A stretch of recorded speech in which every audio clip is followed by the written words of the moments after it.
Okay, guys, welcome back to the Rachalea podcast. Today we have an explosive podcast. I kind of don't even know where to start. I'm so disappointed and actually slightly freaked out by Brandon Tatum. The most insane thing happened last week with him, and I kept thinking to myself, I feel like something is going on with him and Candace. I feel like there's something weird going on, something that we don't see necessarily, but this thing happened to me. I'm going to explain everything. I just spoke about it on Instagram. But Brandon Tatum just released an article, I guess you can call it, on his Substack. He just released a Substack. It's not so long. It's called "The Game Used Her Name, Candace Owned the Moment." So let's just take a step back for a minute. This entire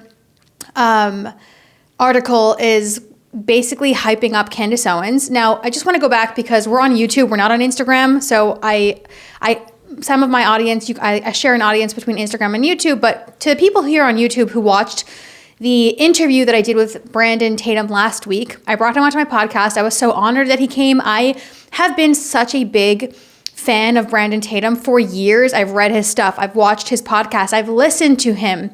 Everything he released, I'm so active, like observing what he is thinking and loving his courage and his bravery. That is why I asked him onto my podcast, because courage is the rarest of human qualities. It is the rarest of the good human characteristics, courage, bravery. And I thought he was courageous. Not just because of his actions in the past, but specifically now with the right becoming truly insane, like people losing their minds. And we're going to talk about Tucker being in Qatar tomorrow. So come back to the podcast tomorrow. And Tucker talking about how he's going to buy a property in Qatar. It's just all so crazy and weird ever since Charlie was murdered. And we all knew this was coming, but it's even worse than we thought. But I asked Brandon to come onto my podcast because I admired his bravery, his courage, his moral courage. And now, since the right has lost its mind, his ability, his bravery in the face of that insanity and staying sane, staying moral. A lot of his friends, like Candace Owens, I know they founded Blexit together. She really went off the rails. And I don't call her insane or crazy anymore. She's truly a bad person. She's diabolical. She's evil. So I asked him onto my podcast to discuss this. And you guys loved it. I actually met a lot of you guys. I looked at all the comments. I have a 5-month-old, thank God. So it's going to take me time to get to the comments and respond to them. But I've read them and I observed what you guys were thinking. I'm talking to you guys, the viewers, what you thought, your comments, your observations about the conversation. And a lot of you guys pointed out, and most of you are not even Jewish. And I always say this, yes, I'm Jewish, but you don't need to be Jewish to understand that Candace Owens is a bad person. And I don't know what God is doing, but the amount of influence this bad person has on America, it's tearing the country apart. And it's tearing the conservative movement apart, the Republican Party apart. And a lot of you guys pointed out in the comments, and I saw this, that it was interesting that Brandon Tatum said that Tucker Carlson is evil and that Nick Fuentes is evil, but he would not call Candace Owens evil. He said that Candace Owens is deceived. That was connected somehow to the Catholic faith. I didn't understand it completely. That she really believes in what she's saying, as if that's like a good defense of her. And I have so much respect for Brandon that I was like, I'm not going to dictate how you feel. I appreciate that you call her out, that, okay, you won't say she's a bad person, but fine, I disagree with you on that. But okay, you say that what she says and the things she stands for are wrong. I'll take that because I just really admire him. And the craziest thing happened. The day after I released that podcast, the day we recorded it, I put it up onto Apple and YouTube and Spotify. He sent me a message, and I'm going to read it to you. This came from his office. Guys, I don't know who is real anymore, who's authentic, who actually means what they say. Brandon Tatum, I'm going to read this to you in a minute, has flipped on us so quickly. It is so weird, like creepy and weird, and I value authenticity. Like when someone is truly just says how they feel. I value that so much. And I value courage, and I value the courage to be yourself and say the things you mean. But then a step ahead of that, like a step further, when you're going against the tide in the name of morality, in the name of godliness and holiness. And that's what Brandon, to me, was doing. And he's completely flipped on us, and it's very upsetting. And I find it to be very deceitful and dishonest. And I have a feeling, this is my guess, that Candace Owens kind of demanded of him to write this to me. And he's now turning on truth. He's turning on morality. He's betraying God, in my opinion. And I want to read this to you. I got an email, and they sent it to my email, and they sent it on to my my DMs on Instagram. This is what he wrote to me. I'm going to read it to you now. Where is it? And the craziest thing happened that right when I talked about this on Instagram, he released this Substack. Just wait. You're not going to believe it. He wrote, "Hello, Rachel." This is from Jordan, his assistant. "Brandon asked me to reach out with a direct request. Please refrain from posting and please remove any uploaded version of the interview with him. He was not aware that you are Rabbi Shmuley Boteach's daughter at the time of recording. Brandon has publicly and consistently opposed many of your father's positions over the years, and he does not wish to be associated, directly or indirectly, with him or his views. Ouch. For that reason, we also need to formally cancel the interview. I don't know what that means since we did the interview, and any planned publication or promotion related to it. Please confirm that the interview has been taken down and will not be posted moving forward. Thank you. Jordan, Client Relations, The Officer Tatum Show." That came one day after you guys watched the podcast and you guys loved it. You said that Brandon was so brave and so courageous speaking out about against the woke right. But all of you guys had a kind of like a point, like, why won't he say that what Candace is doing is truly wrong and evil? It is. What she's doing to Erica Kirk and TPUSA, whatever. And the gossip. And destroying innocent people's lives like Mikey McCoy. It's terrible. I wrote back this long thing basically saying, your message shocked me. I've always had immense respect for you. I'm stupefied to read that you wanted me to remove our conversation, which I will not do. I cannot do because of your reasoning. And I'm not going to read you my whole response. First of all, they ghosted me. They never wrote back to me because I guess I don't matter. And he broke the golden rule. You never get more arrogant. You never become arrogant with your viewership, with your fans. You never get arrogant with your audience. Never answered me. But I just want to tell you, I got that message from Brandon. And there were a few things that were bothering me, but that wasn't the main point in why I'm sharing this with you. So the first thing, and it wasn't really about this, but the first thing was that this was so offensive, so mean, so condescending. I said on Instagram that I felt like Brandon was treating me like a piece of like dirty gum, like something he stepped on the ground and like it got stuck to his foot. Like, ugh, get off, like get away. We don't want to be associated with you. So that was like kind of nasty, but it wasn't even about that because, my father is kind of a public famous figure, and I've met so many famous people and or even just influencers, and their public persona, the way we view them, is not who they are personally. A lot of them are not nice. I actually met a Jewish influencer that I really looked up to, and I said hi to her, and she did not look up from her phone while we were talking once. Like, she didn't look me in the face once. She's like this big Israel influencer. And I was like, you're such a strong woman. I really respect you. And she just was like this the whole time, like, thank you so much. Like, looking at her phone, and I was like, ugh. So that happens all the time. It didn't bother me so much. Like, yeah, that kind of stung. We don't want anything to do with you. Please delete our conversation. Fine. Then there was another reason that I didn't like this message, was that Brandon Tatum turned woke on me. I thought he's a conservative. Conservatives don't cancel people because of their last name. We don't judge people based on their race, their religion, their ethnicity, their background, their last name. But Brandon, one of our biggest conservative voices, said, because you're a boteach, because you're Rabbi Shmuley's daughter, you're not allowed to upload. I thought maybe he's going to sue me, that my brother was like, he can't sue you. You had no contract. He agreed to put this, online with you. Like, your last name is Boteach. You're not allowed to be associated with me. Delete the conversation now. That's not conservative. Don't go woke on me. I thought you're a conservative. You're a Republican. You're one of the biggest conservative voices in the podcasting world. But with this interview, you go woke. Because of the family you come from, You're not allowed to upload this video and we demand that you delete it now.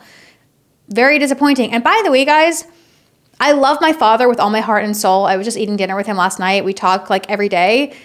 He's my father. I love him. But we're still different people. Just like any two people might agree or disagree on certain things. I don't agree with him on everything. I agree with him on a lot, but not everything. And I don't disagree with him on everything, but I disagree with him on some things.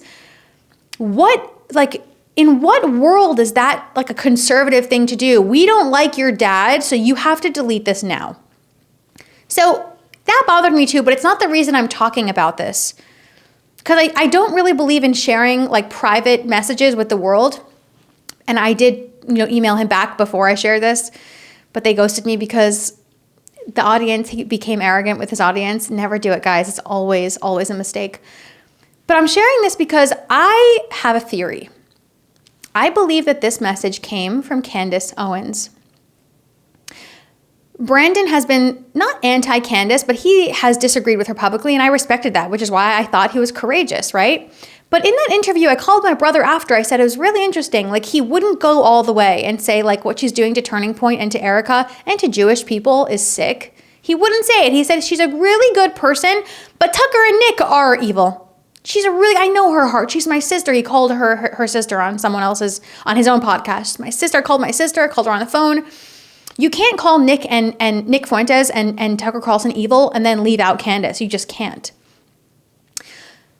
But I said, but no, he's still anti-Candace. But then when I got this message, I said to myself, this is weird because I would have known if he disagreed with my father publicly. I'm chronically on X. I'm on social. I'm racking the news constantly and consistently, and not just like national news and international news, but like podcast news, like who's fighting with who.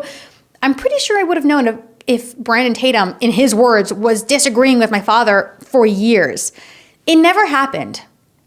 I found one video where he mentioned my dad and Alex Jones from 2024. That was it. Like, I feel like I would have. So he lied to me. He lied. He did not want to cancel this interview because of my dad. That's my opinion. Because I've never seen any place, like he said, that he publicly disagreed and condemned my father publicly for years. It never happened. So why am I sharing this? Because my guess is that Candace Owens, who has a sick obsession with me and a sick, creepy obsession with my father and my family, she saw this interview where I called her diabolical and evil because she is diabolical and evil. She saw this and demanded from him that we take it down. There's no way Brandon didn't see my maiden name on my Instagram. I have Boteach, that last name, my maiden name, everywhere. I don't hide who I am. I love my father. I'm proud of him. We don't agree on everything. I love who I am. I will never, ever hide my maiden name, ever. I'm such a proud Boteach, which means Brandon saw it. And there's not a lot of Boteachs in the world, okay? We all know there's one Boteach family, okay? He knew. My guess is he got an angry call from Candace and he cowed and he cowered and he was a coward. And he bent for her like so many people do, cowardly. I have no respect. I've lost all respect for him. Candace has accused my father and I of killing people. She said on her X Live, I believe it was last year, either 2023 or 2024, that we are libeling, she said, Rabbi Shmuley and his daughter are libeling, smearing, and killing. Who are we killing, Candace? Is it because we're Jewish that you think we're killers? Because all Jews kill people. We just enjoy killing people. She also insinuated that the Jews, like my dad and I, are DC Jews, we're Frankist Jews who worship the Kabbalah. That doesn't even make sense, by the way, to worship the Kabbalah. She doesn't know what she's talking about. But they worship the Zohar, the book of Kabbalah, and they like to touch children. Like, that's what they enjoy doing, these evil, demonic Jews. She's called my father a demon. She took my content from my Instagram and blasted it on her Daily Wire show. And by the way, Ben Shapiro did nothing about it. Didn't talk about, it was crazy. She's tweeted about me. She is obsessed with us. It's sick. And I'm convinced, I don't have proof for it yet, but I'm going to get to the bottom of this. Why did Brandon Tatum, a day after we finished our interview, and it was beautiful, it was great, it was civil and cordial, and I loved it. It was more than civil. It was great. I got that crazy message from him saying you need to take it down now. I believe he got an angry message from Candace. And if conservative voices are censoring smaller creators like myself, if Brandon tried to censor me and cancel our conversation and demand that it be deleted right now because he got a call or a text from Candace, we need to know about it. Because you're not really a conservative voice and you're on the wrong side. And we need to know. Now, an hour ago, after I realized all of this was happening, 1 hour ago, I was on Instagram. I uploaded this video. You guys go to my Instagram. It's Rachalea Taktuk, Boteach Taktuk. Okay, that's my name. He didn't know. There's no way he didn't know I was a Boteach. It's because Candace hates my family and she forced him. She demanded from him. That's my opinion, that I think. I believe she demanded from him that we take it down. But I want to read, you're not going to freaking believe this. Brandon Tatum, how do you switch so fast? On December 7th, that's yesterday, but he only posted it today on Instagram. He uploaded onto his Substack an article called "The Game Used Her Name. Candace Owned the Moment." Wait a minute. I thought you were kind of anti-Candace. Are you playing both sides here? You're not going to believe this. You're not going to believe the first paragraph of this. You're just not going to believe it, of this article. I keep telling people that Candace Owens, this is Officer Tatum, December 7th, 2025. This is yesterday. Brandon, which side are you on? I keep telling people that Candace Owens is one of the most unintentionally powerful forces in culture today. She does not chase drama. She does not need hype. I don't even know what to say. These are Brandon's words. She does not chase drama. She does not need hype. She wakes up in the morning, she says what she believes, and somehow the entire world rearranges itself to respond to her. What kind of fake garbage is this? Do you have a spine, Brandon? Is this all opportunism to you? Did you want to be like the one pro-Israel conservative voice? But now that no one's on that side, you got to switch to Candace's side all of a sudden? The latest example came from an unlikely place, he continues. The rapper of The Game decided to include a track on his new mixtape called The Assassination of Candace Owens. Yes, that's the real title. Let's keep going. But let me tell you how this actually played out. Instead of hurting Candace, he made her even more relevant. He gave her even more reach. And he reminded the entire industry that no matter how much people claim to dislike her, they cannot stop putting her name in their mouth. This is what happens when you become a cultural magnet. You do not force attention. Attention forces itself on you. Really, Brandon? Really? You don't believe your own words. It's because you're a faker. You're a fraud. You don't actually believe in anything. What do you believe? Do you believe Candace is a deceiver? That she's deceived and she's deceiving other people? Or do you think she's a cultural magnet who tells the truth every morning when she wakes up? You spineless coward. Candace reacted exactly how a competent woman reacts. Candace saw the title during a live stream and immediately cracked jokes. She said it sounded like predictive programming. Instead of melting down like a typical celebrity, Candace leaned into it. I'm jumping around. It's just unbelievable. This is what true confidence in identity looks like.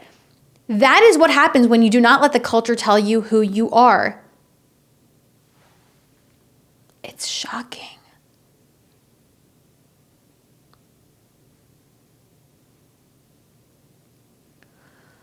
Oh my gosh.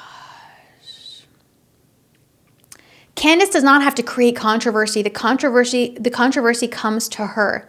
The same people who attack her online, who swear they despise her, who try to tear down her reputation are the exact people who keep putting money in her pocket. Candace is one of the most talked about women in media. The numbers do not lie, and now she has rappers naming songs after her. But because her presence is so strong, people cannot stop orbiting around her. That is what influence looks like. Candace Owens does not just survive attention, she dominates it. People underestimate Candace because they underestimate boldness. What is going on? They see a woman who's not afraid to speak plainly. They see someone who pushes back on narratives. Here's the truth. Candace is becoming a cultural anchor. Every time someone tries to throw dirt on her name, she grows. Her audience expands. Final word, Candace Owens has become the kind of figure the culture cannot avoid. People can disagree with her, they can criticize her, they can misunderstand her, but they cannot silence her and they cannot ignore her. This is shocking. Ugh. Candace stays winning because the truth stays with her. And when you stand on truth, it does not matter who takes a shot at you, you rise anyway. She is not just surviving the attention, she is shaping it. These are the words of Brandon Tatum, who is a double split personality disorder. Candace Owens has claimed that Jews drink the blood of Christians on Passover. She said that my father murdered Michael Jackson. Candace Owens claims that Israel, the one Jewish state on this God's green earth, basically controls the world. She's accused Turning Point leadership of murdering Charlie. And Brandon Tatum just said they cannot silence her. Candace stays winning because the truth stays with her. And when you stand on truth, it does not matter who takes a shot at you, you rise anyway. This is shocking. I hate feeling like this, like you don't know who people actually are. You don't know what they actually believe in. And Brandon Tatum is a coward. And I never thought I'd say that because I followed him for years. This is shocking. He is trying to play both crowds, I believe, because what he actually cares about is fame. When you can't stand on one thing, when you can't just stand for one thing, it's because you need to collect people from both sides because what you really want is fame and power. And this is disappointing. All right, guys, I'll see you tomorrow.